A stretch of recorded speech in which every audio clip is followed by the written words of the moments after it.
Carta de Paulo, escrito aos Colossenses, capítulo 3, verso 17.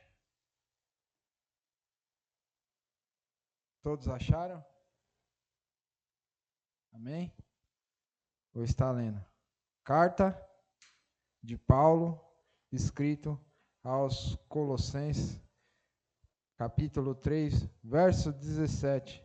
Está escrito assim: E tudo o que fizestes, por palavras ou por obras, fazeis em nome do Senhor Jesus, dando por ele graças a Deus. Dando ele graças a Deus, Pai. E essa manhã possamos dar graças a Deus. Aqui, simplesmente, o apóstolo Paulo ele está fechando um raciocínio que ele começa lá no capítulo 4, ou no capítulo 2, no verso 20.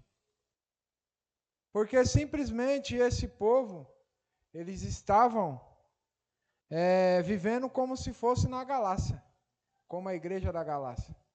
Simplesmente o culto estava sendo desviado. Estava tentando ser implantada algumas coisas dentro daquela igreja. E essa igreja não foi uma igreja constituída por Paulo. Alguns estudiosos dizem que essa igreja foi constituída por Epáfras, que é um dos servos de Paulo. Mas aqui Paulo ele está fechando esse raciocínio, onde essa igreja era muito conhecida por ser uma igreja muito amorosa, uma igreja que tinha sua reverência no seu início, mas porém estava acontecendo algo dentro da igreja que as falsas doutrinas ou algumas coisas estavam fazendo que aquele povo voltasse a práticas antigas. De tal forma que Paulo, no capítulo 1, no verso 13, ele disse assim: Graça damos a Deus, Pai de nosso Senhor Jesus Cristo, orando sempre por vós, desde que ouvimos falar da vossa fé em Cristo Jesus e do amor que tendes para com todos os santos. Então, vemos aqui que era uma igreja, que ela era conhecida pelo quê? Pela sua fé e pelo seu amor. Uma igreja constituída desse jeito, as pessoas, mas por algum motivo, como eu disse no início, o culto estava sendo mudado, pastor Gilmar. As pessoas estavam voltando a práticas antigas. Isso é um perigo no mundo de hoje. Porque estão vendo várias pessoas se desviando da verdadeira fé e voltando a práticas antigas.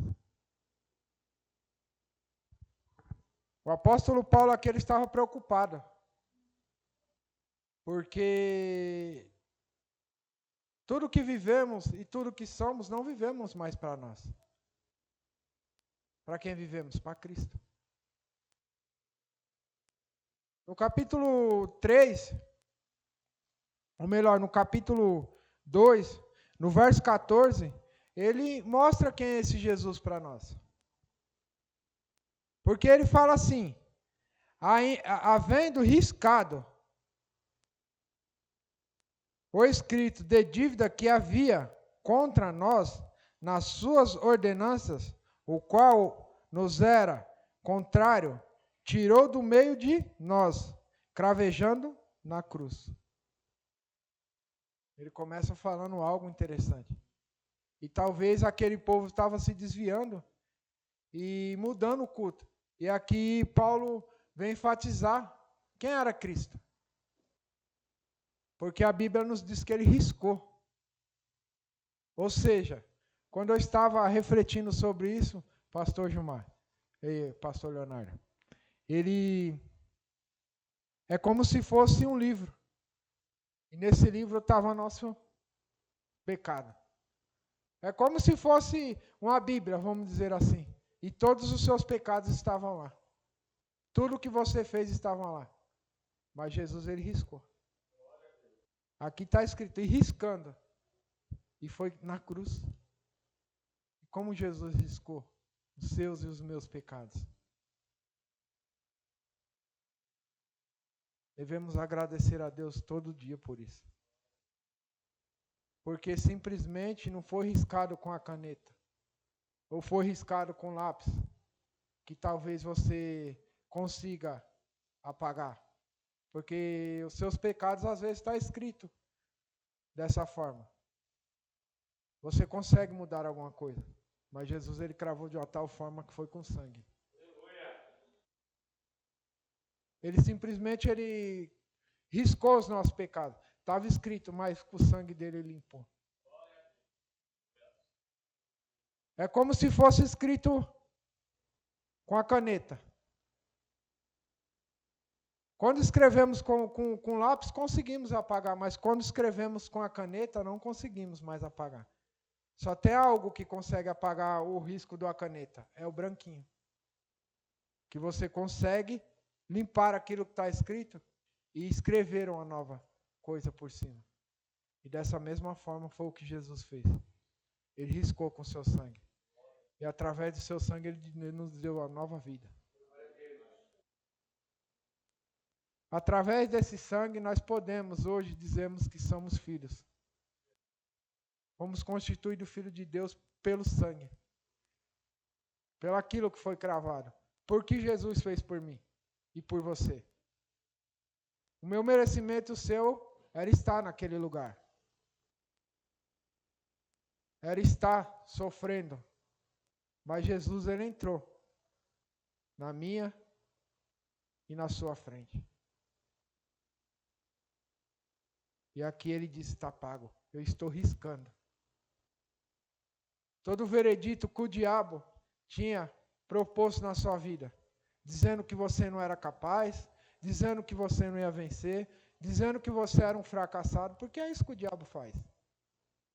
Ele nos coloca em, às vezes, situações e ele nos oprime. E o diabo, às vezes, ele maltrata não o seu corpo, mas ele maltrata a sua mente. Ontem estava conversando com um rapaz e ele me falou algo muito interessante. Eu, às vezes, em momentos que eu estou de folga, alguns irmãos aqui sabem que, às vezes, eu faço um Uber para manter minha renda, né? E, como o pastor Gilmar diz, né? A gente aprendemos a trabalhar, né? E é isso que devemos fazer. E, de alguma forma, devemos correr atrás do nosso pão. Eu peguei um passageiro e o cara morava lá nos Estados Unidos. Ele veio ver o filho dele. E o cara disse que ele tinha memória fotográfica. Um negócio interessante, né? Ele falando, tipo, se eu olhar uma coisa, eu ver uma vez, duas vezes, eu gravo e já era. E aquilo nunca mais sai da minha mente. E o Satanás, ele faz isso, ele oprime a sua mente. É por onde que ele mais trabalha. E hoje em dia, eles estão ganhando muitos que estavam na presença de Deus. Por quê? Porque ele está oprimindo. E aqui, o maior medo que existia aqui do apóstolo Paulo era esse. Porque a opressão do diabo, ela faz você retornar a práticas antigas. E talvez faz você retornar pior do que você era. Porque Satanás, o que ele quer é nos humilhar. Ele quer nos colocar embaixo da sua onipotência. Ou melhor, da sua ordem, né? Porque onipotente só Deus. Desculpa a falha. Mas ele quer nos colocar embaixo da sua ordem. É isso que ele quer fazer. O maior atributo do Satanás é quando ele te tira da presença de Deus. Porque ele te tirando da presença de Deus, ele está tirando do melhor lugar que você vai. Porque o nosso lugar não é aqui, não é terreno. É o reino. O foco do cristão, ele tem que ser sempre o reino de Deus. O cristão, ele tem que sempre estar olhando que aqui é passageiro, mas lá é eterno.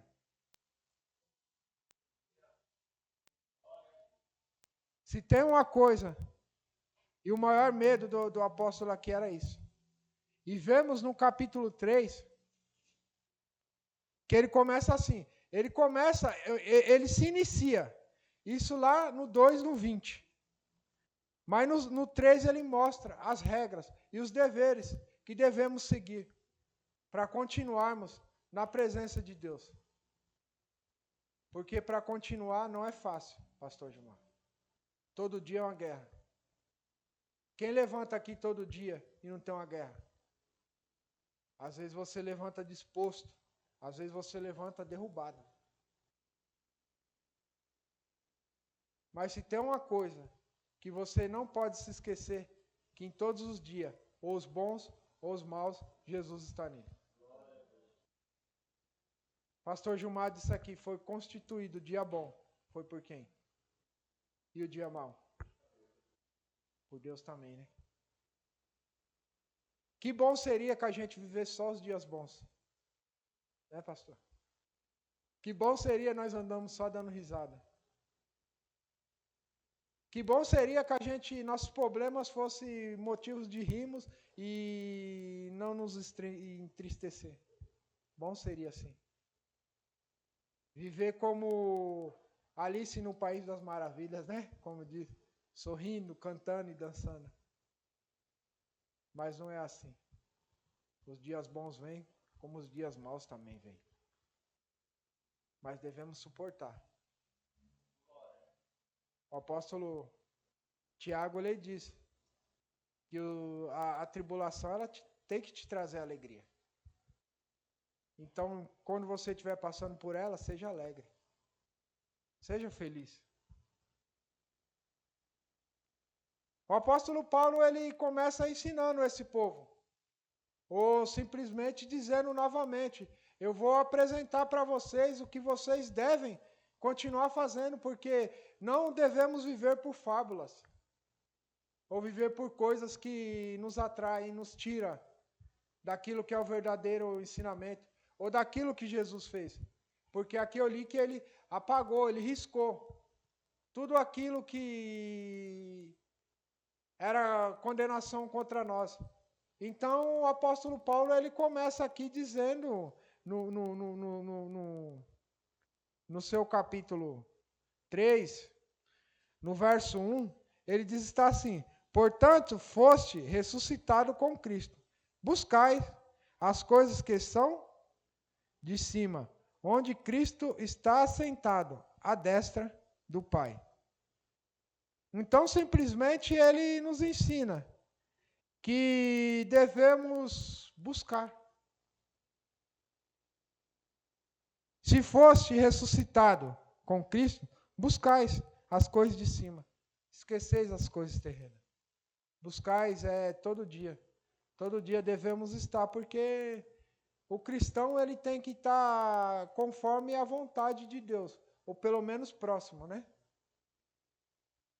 E o apóstolo aqui ele está dizendo a esse povo, vocês já conheceram o verdadeiro amor, vocês sabem o que foi implantado, a palavra que eu dei, o que foi dado, o alimento que foi alimentado vocês.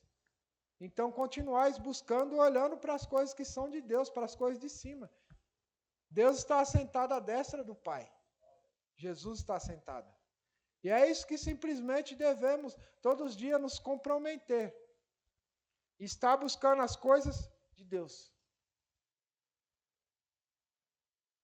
Estar olhando para Deus. O foco do cristão tem que ser sempre Jesus. O seu foco não pode ser outro. O seu carro não pode ser seu foco. A sua casa não pode ser seu foco. Seu foco tem que ser Jesus. E se eu falo uma casa, né, a sua casa com certeza tem que estar aos pés de Jesus. Eu falo em coisas terrenas que vão ficar aqui. Nada disso a gente vamos conseguir levar. Aqui ele simplesmente ensina uma regra de como você viver santo. E santo aqui não quer dizer que você não vai errar. Todos nós erramos. Mas o importante é você saber que você erra e você conhece. E sabe até onde você vai. E sabe até onde você vai olhar, para quem você vai olhar. Aqui nós não podemos dizer que nós não erramos, erramos. Vivemos uma vida de erro. Talvez quando conhecemos Jesus, erramos muito mais. Mas hoje a gente conhecemos o nosso Salvador. Quem pode fazer algo? Eu não posso fazer nada com as minhas mãos. Mas quando eu chego na presença de Deus, e o meu foco é Deus, tudo pode mudar. Porque aqui ele está nos ensinando, buscais as coisas, continuais olhando para Jesus. Verso 2 ele coloca assim: pensai nas coisas que são de cima, não nas coisas que são da terra. Pois morremos e a nossa vida está oculta em Cristo Jesus. Então, novamente, ele diz: pensais nas coisas que são lá de cima e esqueceis as coisas terrenas.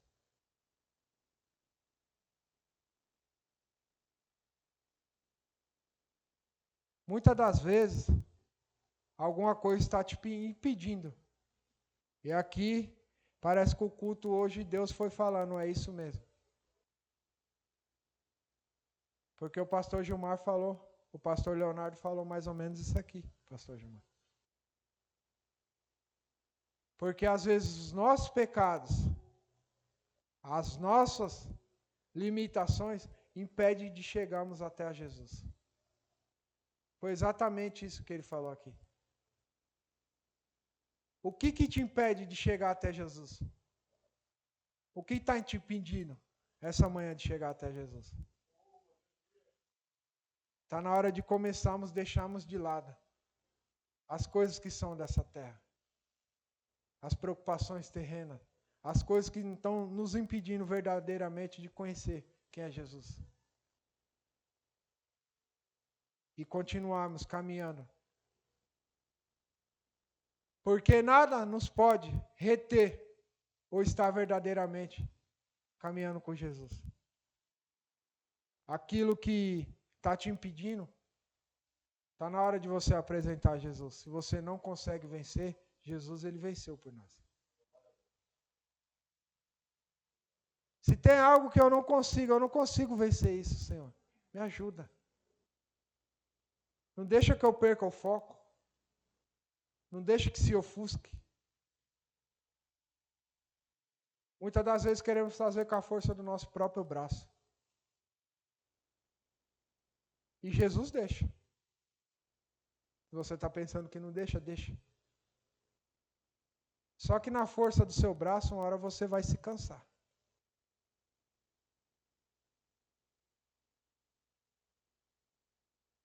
Um boxeador no ringue, ele está ali disparando vários golpes. Vários. Mas chega numa hora que ele é cansado. Que ele se cansa. E aí o que acontece? O oponente vem, toma. E você vai à lona. É dessa mesma forma. Jesus ele vai deixando. Mas chega numa hora que você se cansa. E aí você vai à lona. Só que tem ele. E aí ele fala, agora deixa eu cuidar, filho. Solta. Porque muitas das vezes estamos segurando assim, ó, e não queremos soltar. Queremos dar direção para coisas que Deus tem que dar.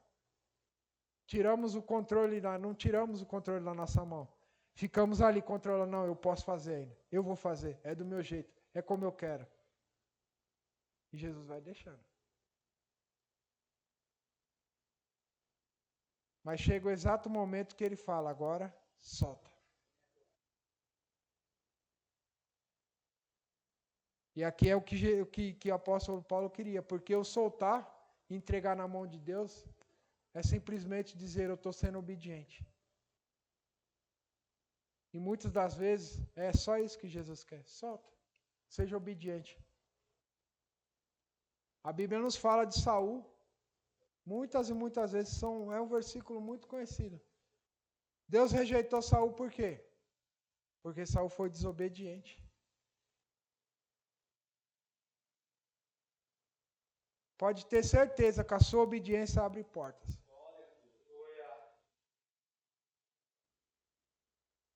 E aqui, ele simplesmente está nos ensinando a deixar tudo que é terreno e começar a olhar para as coisas espirituais e celestiais. Existia uma promessa. Lá em Atos dos Apóstolos, o apóstolo viu Jesus subindo. E Jesus já tinha dito para ele, eu vou preparar lugar. Mas eu voltarei. É sobre isso. O nosso lugar não é aqui, não é terreno. Ele está preparando o nosso lugar ainda. E ele vai voltar. Verso 3, ele diz, pois morremos. E a nossa vida está oculta com Cristo Jesus. Oculto está, algumas versões dizem que está escondida.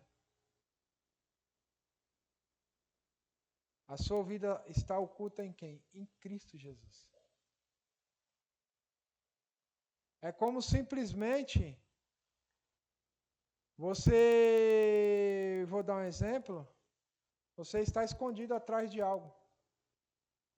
Está oculto. Eu não tenho mais minha vida. Eu não tenho que viver mais para mim. Tenho que viver para Cristo. E quando eu simplesmente se coloco nessa posição, ele me oculta. É isso que o apóstolo está dizendo aqui. Porque ocultar é esconder. E você esconde sua vida na onde? É simplesmente isso. Porque é como se fosse assim, Jesus na sua frente. E você está atrás.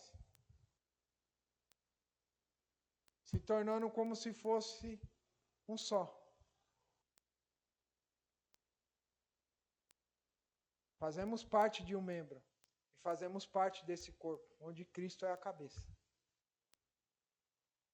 Então, a nossa vida está oculta nesse Jesus.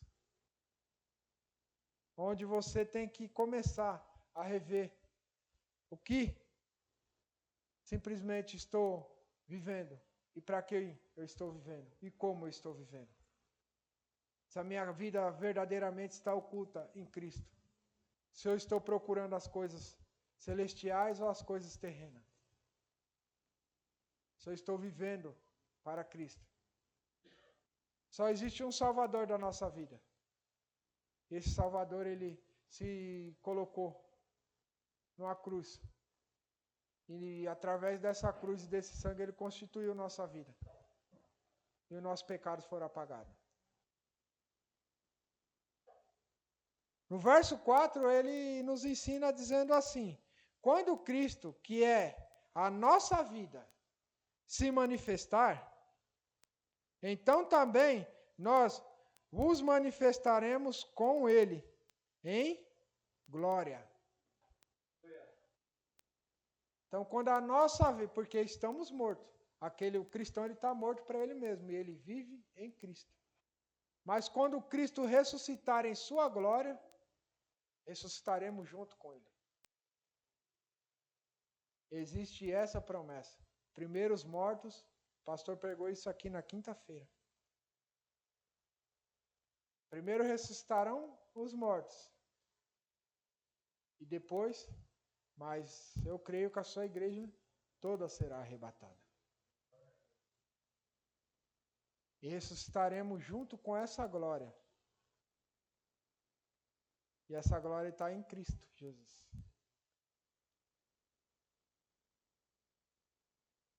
E quando ele se manifestar? Como que eu estarei? Oculto? Ou estarei ainda em evidência? Devemos procurar nos ocultar em Jesus. Práticas, prazeres, desejos, isso tudo é terreno.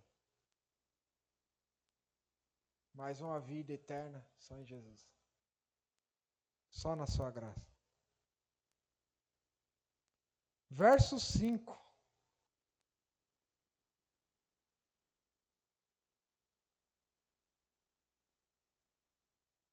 Aqui ele nos ensina a simplesmente abandonar o velho eu e se revestir.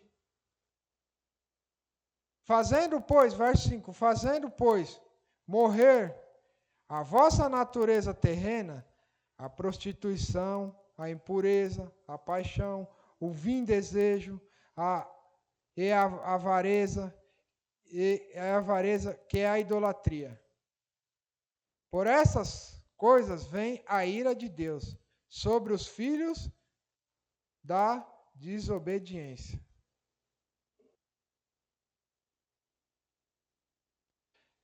Fazendo, pois, morrer vossa natureza terrena. E aqui ele dá vários exemplos. E esses exemplos ele nos diz, no verso 6, por essas coisas vem a ira de Deus. Então devemos matar tudo isso, para que possamos viver da graça e da glória, não do juízo e justo juízo de Deus. Porque a justiça de Deus é justa. Às vezes passamos por momentos e achamos que não era para estar passando aquilo. Mas o Senhor é justo. É viver uma vida de abandono todos os dias, irmão. Todos os dias. Aqui ele nos diz, para que morramos para isso. E morremos. Para que não vivemos mais esses tipos de prática. Porque não queremos, o apóstolo Paulo está dizendo para eles, fique esperto. Se aparta disso. Isso é terreno. Talvez, se vocês não se apartar, a ira de Deus vai vir sobre esses desobedientes, porque são pessoas desobedientes. E a desobediência vai fazer com que a ira de Deus se manifeste. Eu acredito num Deus de amor, gente. Claro que eu acredito. Que cuida aqui. Mas Deus, ele é justo também. Talvez o que está acontecendo hoje é que as pessoas estão perdendo o temor e o respeito e a reverência devida a Deus. Estão vivendo de qualquer jeito porque Deus é amor, pastor Leonardo.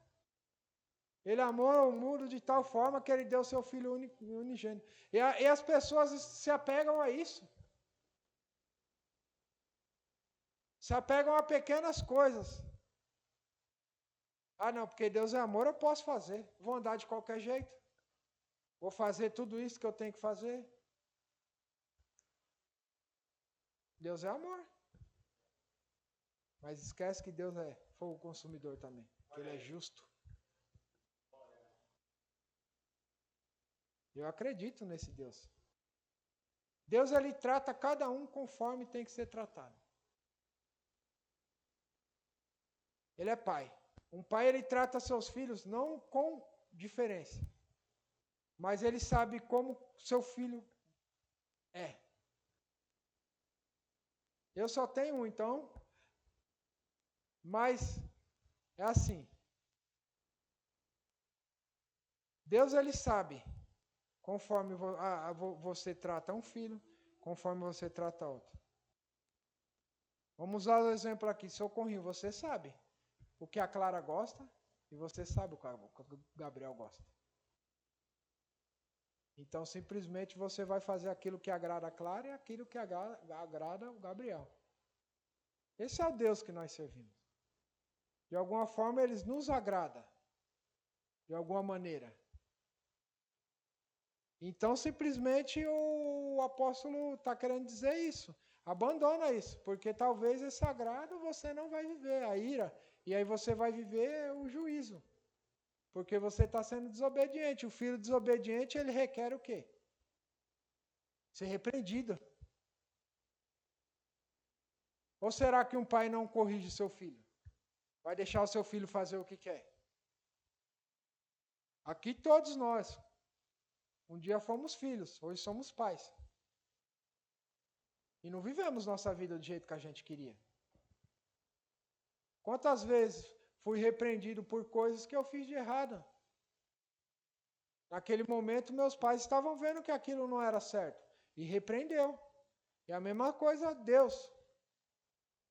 Porque se vivemos pensando em coisas terrenas e vivemos a vida do jeito que queremos, como diz, viver a vida da banda que virou, meu amigo, é muito fácil. Se você não existir renúncia, como vivemos a vida? A vida é feita de renúncias, escolhas. Então, aqui o apóstolo Paulo estava falando para abandonar isso, porque essas coisas vêm a ira de Deus com o desobediente. No verso 7 ele diz assim: e nelas também outro tempo andaste, quando a vossa vida era dominada por elas. E aí ele diz, vocês andavam desse jeito. Ele diz para aquele povo, vocês andavam conforme. Esse povo anda agora. E simplesmente, como vemos alguns irmãos ou algumas pessoas vendo isso, lembra-se? Ir lá e falar com amor. Se você tiver oportunidade, porque outra hora você, quem praticava isso. Sempre pense, se você a fazer isso daqui para apontar o dedo, não esqueça que tem um apontado para você. Talvez eu tinha uma vida errante, hoje eu encontrei Jesus. Talvez não, eu tinha uma vida errante, mas hoje eu encontrei Jesus. Eu erro ainda, mas eu erro muito menos do que eu errava.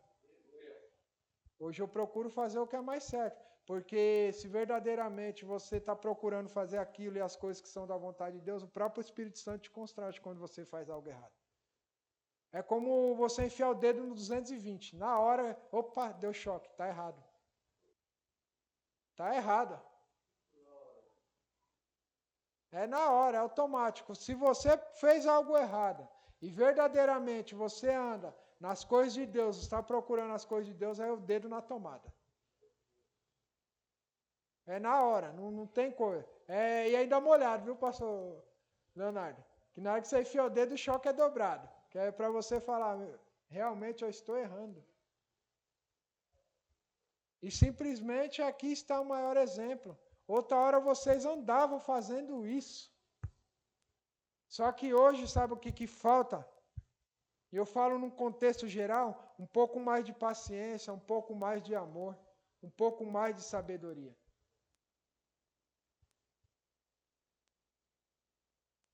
Está faltando isso para nós.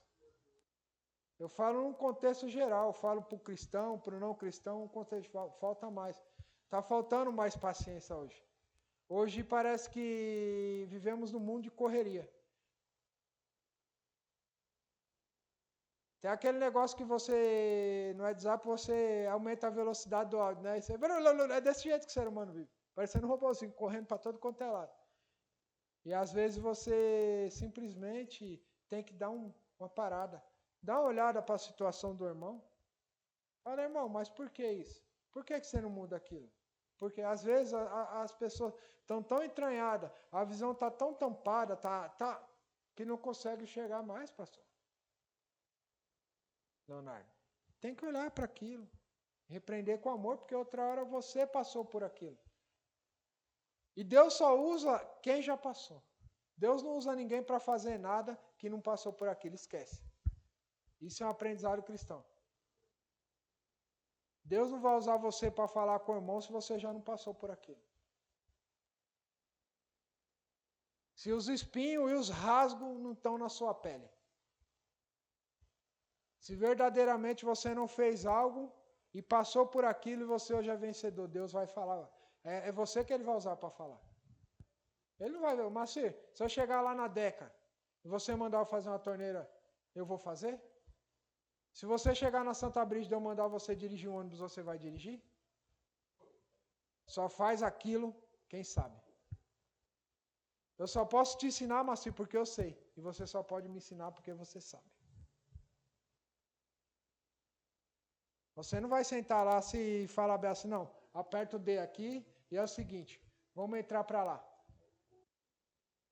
Vamos fazer para cá. Não vai. Eu não vou sentar um azulejo aqui se eu não conseguir. Se o pastor Gilmar não me ensinar.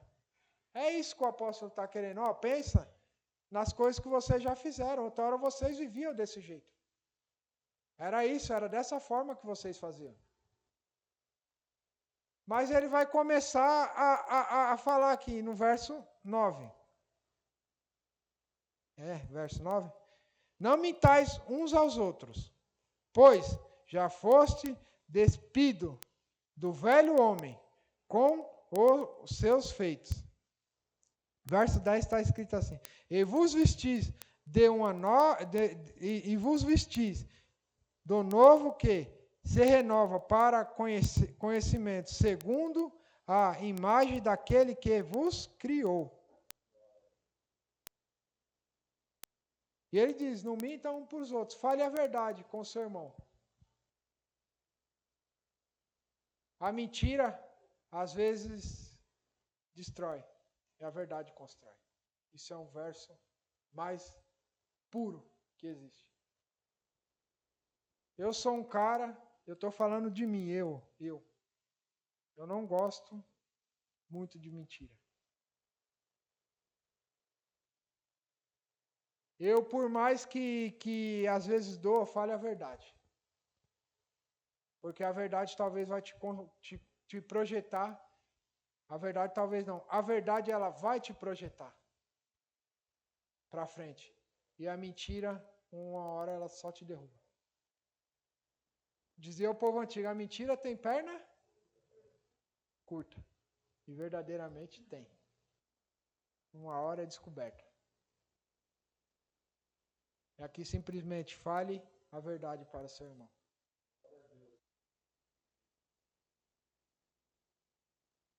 Às vezes dói muito escutar a verdade. Porque a verdade ela te constrange do tal jeito que ela mexe dentro de você. É simplesmente isso. Está vendo o irmão numa vida errada? Está vendo o irmão, isso está errado. Com carinho, com amor. Mas não minta. Às vezes o irmão vem todo, não, você está certinho. Ou escuta, para manter cadeira dentro de igreja, estão mentindo sobre o verdadeiro evangelho.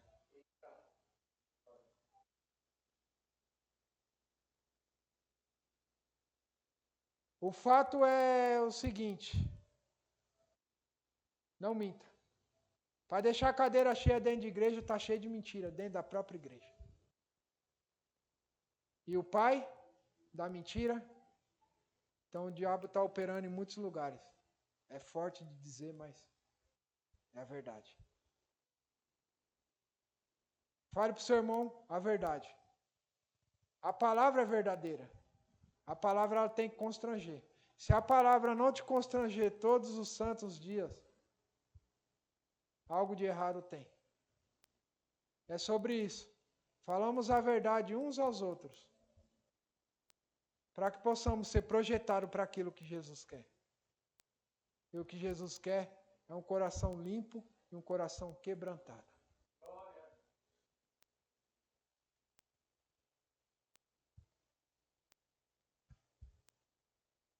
Verso 10 ele diz, e vos revestis da nova, que se renova, para conhecimento segundo a imagem daquele que o criou. Aquilo que não é grego, aqui não há grego, nem judeu, nem incircuncisão, nem circuncisão. Bárbaros, cita, servos ou livre, mas Cristo é tudo em todos. Uma nova natureza, conforme o Criador. Aqui não existe melhor nem pior. Aqui o cooperador Ricardo não é melhor do que o pastor não é melhor do que eu. Aqui é a igreja de Cristo. Somos constituídos para a manutenção do templo. É diferente. Aqui a gente estamos para servir. O pastor, ele tem o seu serviço aqui dentro. O diácono tem o seu. O cooperador tem o seu. O irmão dali tem o seu. Cada um tem o seu determinado aqui dentro, porque é um corpo, uma igreja, e merece manutenção. Mas o maior de todos aqui é Cristo. Se não for o Cristo maior aqui e a cabeça, eu estou fora. E garanto que muitos aqui também estão fora. Então devemos entender sobre isso. Revestir do renovo. E sejamos igual ou semelhantemente a Cristo. Não existe aqui ninguém melhor ou pior. Todos estamos buscando e no mesmo foco. Estar com Jesus, olhar para Jesus e viver Jesus. É sobre isso. A minha vida não é constituída mais para mim, é para Jesus. A partir do momento que eu aceitei no batismo e entregar a minha vida a Jesus, é para Ele que eu tenho que viver. Muitas coisas, claro, nós temos uma vida, né? Ao redor. Temos que se preocupar com algumas coisas, mas o nosso foco maior é sempre Jesus. O que estou fazendo para Jesus? Como estou vivendo para Jesus? Qual que é a minha cláusula perante a Jesus? Quem sou eu perante a Jesus? É isso? Devemos perguntar e nos reconhecer quem somos. Sou fraco nessa área. Eu tenho que fazer mais isso. Eu tenho que melhorar. É sobre isso. Viver todo dia acordando e olhando para a cruz. Verdadeiramente se matar. Para que Cristo possa viver em nós. É isso. A nossa morte tem que ser constituída todo dia. Todos os dias eu tenho que levantar e falar, estão me matando. Porque Jesus tem que viver em mim.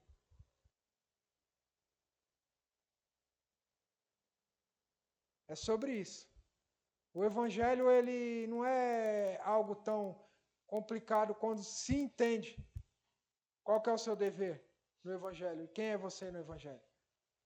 Quando você entender que você não é ninguém, que você é simplesmente servo, que você simplesmente será usado,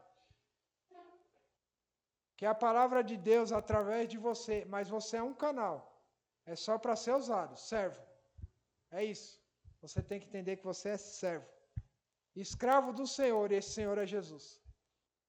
É simplesmente, o Evangelho é isso. Talvez as pessoas estão criando fábulas, criando um monte de coisa, fazendo aquilo, outro, para chamar a atenção. A atenção não é minha, é de Jesus. A atenção simplesmente é para Jesus. Fazer para Jesus, sou servo. Todos os dias entender que você tem que colocar sua boca no pó, porque você não é digno de nada. Esse é o Evangelho. Mas simplesmente estão achando que o centro do Evangelho sou eu que estou pregando. Porque eu tenho um dom, eu falo bonito, eu não falo bonito. Mas se Deus assim quis, eu tenho que cumprir aquilo que Deus determinou na minha vida. Mas o centro nunca pode ser eu. Nunca pode ser você, o centro sempre vai ser Jesus. Sempre ali, ó, foco, olhando para Ele. Porque é através dele através de nós que Ele... A Bíblia nos diz que somos sal da terra e luz do mundo. Mateus diz isso. No ensinamento do monte ele diz, vocês são sal da terra e luz do mundo. O sal serve para temperar, a luz serve para quê? Para iluminar, para clarear. Então é sobre isso, você é luz e sal. Você só tempera e dá a luz, mais nada. Você é servo. Só isso. O Evangelho é sobre isso. E as pessoas criam a fábula.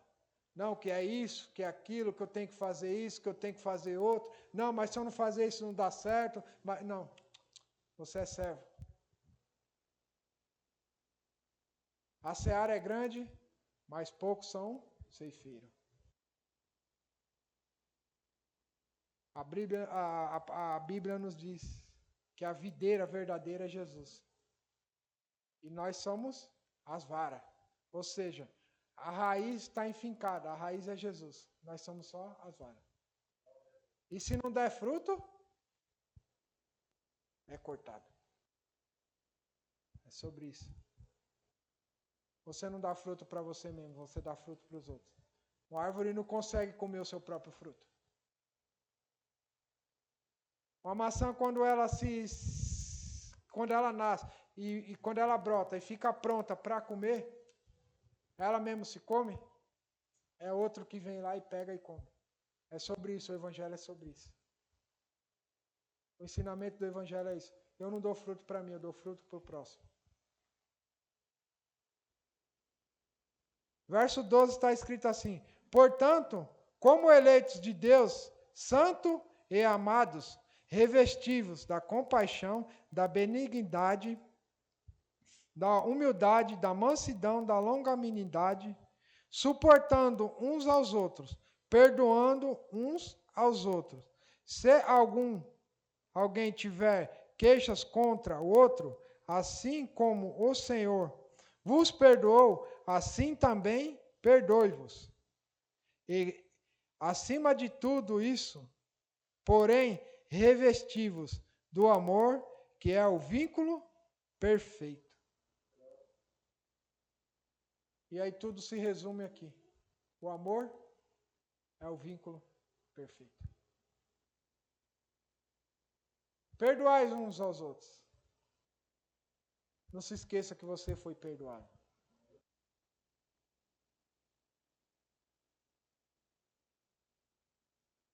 É sobre isso. Pastor Gilmar falou isso aqui, sobre o perdão também. Porque temos uma natureza, pastor Gilmar. Isso não é hipocrisia. Você tem sua natureza. Você é alguém, você foi constituído de uma natureza. Você tem o seu próprio gênero. E aí ficamos e nos perguntamos, às vezes é duro. Será que uma pessoa que te fez tão mal, você vira para ela e perdoa ela com facilidade assim?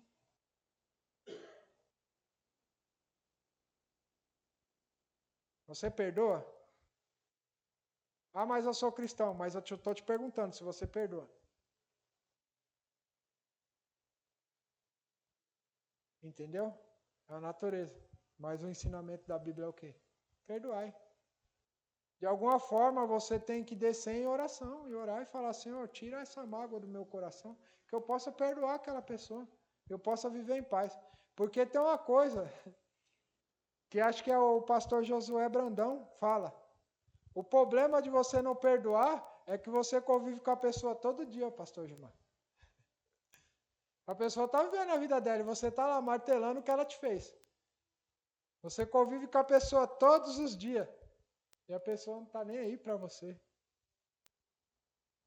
Então, simplesmente, devemos orar e falar: Senhor, tira do meu coração. E perdoar, porque perdoando você vai se libertar daquilo e vai se sentir liberto. E Jesus, ele vai perdoar todo mundo e todos vamos continuar a vida. Não vai parar. A vida continua.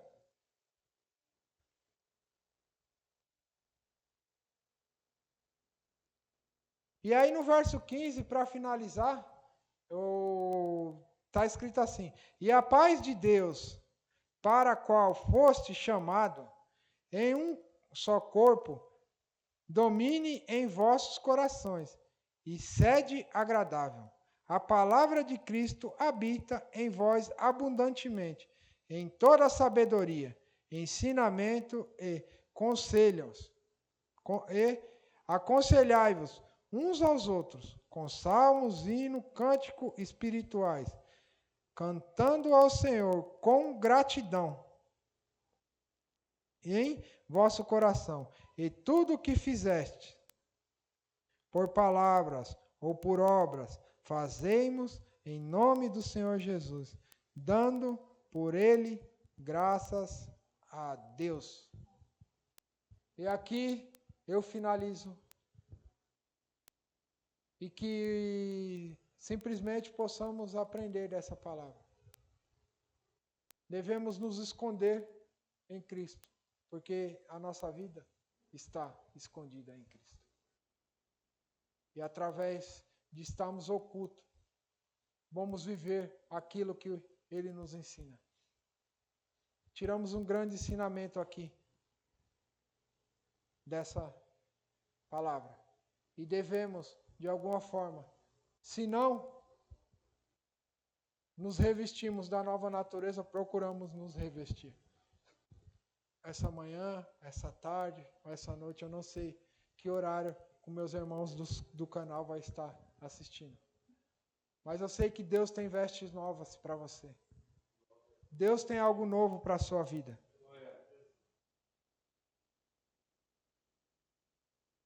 A Bíblia nos diz, lá em Apocalipse 22, se eu não me engano, 14, diz assim: lava suas vestes no sangue do Cordeiro. E hoje é dia de lavar nossas vestes. Mas como no sangue? Porque só o sangue de Jesus nos purifica. Quando você entender que é só o sangue, terrenamente existe um conteúdo que lava nossas roupas, que é o sabão em pó. E talvez ele tire aquela manchinha que está na sua roupa. Mas o sangue de Jesus tira todos os seus pecados. Então é simplesmente sobre isso. Trocar as nossas vestes. Colocamos vestes limpas, mas as nossas vestes lavadas no sangue do Cordeiro. E vamos encontrar paz para viver. Vamos encontrar uma nova vida. Mas através dessa força aqui, ó, você não consegue mais nada. É verdadeiramente a hora de entregar as luvas de boxe. Falar: Jesus, eu fui nocauteado. Me guia porque eu não tenho mais destino. O meu destino agora está em suas mãos. É sobre isso. Eu agradeço a minha oportunidade.